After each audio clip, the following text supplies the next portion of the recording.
Let's be honest, driving in London can sometimes feel like you're trying to solve a puzzle, a very expensive puzzle. So today, we're going to break down one of the biggest pieces of that puzzle, the Ultra Low Emission Zone, or ULEZ. We'll get you up to speed on the rules, how to dodge those penalties, and get you driving with a bit more peace of mind. You know that feeling, right? You're navigating the traffic, trying to follow your sat-nav, keeping an eye out for cyclists, and then that little thought creeps into the back of your mind. Wait, am I even allowed to be driving here? Am I about to get slapped with a huge fine? It's a real worry, and honestly, it's something you definitely need to pay attention to. You see, this isn't like a simple toll booth. The rules for driving in London are getting more and more complex. I mean, in just the first month after the ULEZ got bigger, literally tens of thousands of drivers got hit with fines, and a lot of them just had no idea. They were confused about where the zone started and ended, what the charges were, or even if their own car was compliant. And that's really the heart of it. The ULEZ isn't about managing traffic jams. That's a different thing altogether. This is a whole different rulebook that's based purely on your car's emissions, what's coming out of your exhaust pipe. A quick, unprepared trip can turn into a seriously expensive day out. So let's get you prepared. So what is this ULEZ that you keep hearing about? You've probably seen the signs, heard the name, but what does it actually do? And maybe more importantly, why does it even exist? Okay, so at its core, the Ultra Low Emission Zone is all about public health. Seriously, this isn't just some abstract environmental policy. It's about tackling air pollution, which, believe it or not, is linked to thousands of premature deaths in London every single year. So the idea is simple. Charge the more polluting vehicles to encourage cleaner ones and, well, clean up the air that everybody breathes. And you really need to get your head around the sheer scale of this thing. The ULEZ used to be just a tiny patch right in the center of the city. Now, it covers pretty much all of Greater London. Think of it like this. It went from the size of a postage stamp to the size of the entire envelope.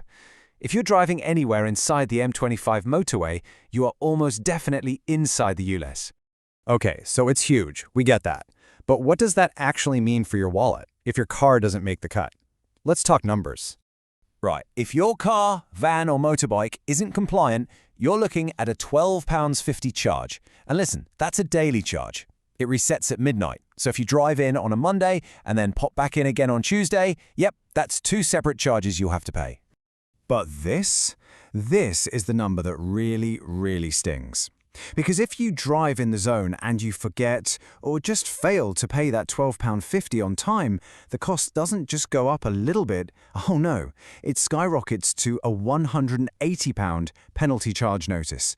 One little mistake can multiply your cost by more than 14 times. Ouch. And don't think you can just drive in late at night to avoid it. The ULEZ is always on. We're talking 24 hours a day, 364 days a year. The only day it takes a break is Christmas Day. The thinking is, air pollution doesn't clock off at 5 o'clock, so neither does the zone. Which of course brings us to the most important question of all. Is your car compliant? And this is where it can get kind of tricky because the normal ways you might think to check your car's status, they just don't really work here. So compliance is all based on these Euro standards, which are basically emission targets. For ULEZ, petrol cars usually need to meet Euro 4, while diesels have to meet the much stricter Euro 6 standard. Now those dates you see on the screen, they're a good rule of thumb, but that's all they are, a guideline, not a guarantee. Some cars met the standard earlier than that, and some met it later. And this is a huge one, a trap so many people fall into. You might think, hey, my car passed its MOT emissions test, I'm good to go. But the MOT test and the ULEZ standard are two totally different things. The MOT checks your car's emissions on that specific day. The ULEZ standard is based on the certified emissions level your car had when it was brand new. So you can't totally trust the age of your car, and you can't rely on the MOT certificate. It starts to feel like you need a degree in mechanical engineering to figure it all out, but thankfully, you really don't. Instead of digging through old paperwork or trying to decode what's under your bonnet, there's a much simpler way. There's a free online tool from a site called Regit that's designed to give you a straight, simple answer in just a few seconds. It honestly is this easy. You just go to the Regit website, look for their ULEZ checker, and type in your number plate. That is it. In seconds, you get a clear yes or no. It gives you that peace of mind you need before you even start your engine. So what makes this so good? Well, first off, it's completely free and super fast. But here's the really clever part. It doesn't just check for London's ULEZ, it automatically checks your car against all the other clean air zones, low emission zones, and even zero emission zones that are starting to pop up in cities all across the UK. Okay, before we wrap up, let's just clear up one final thing, because this trips a lot of people up. The ULEZ is not the same as the London congestion charge. The congestion charge is about reducing traffic, and it only covers a small zone in the very center of London during certain hours. ULEZ is about pollution. It's 24/7, and it's across all of London.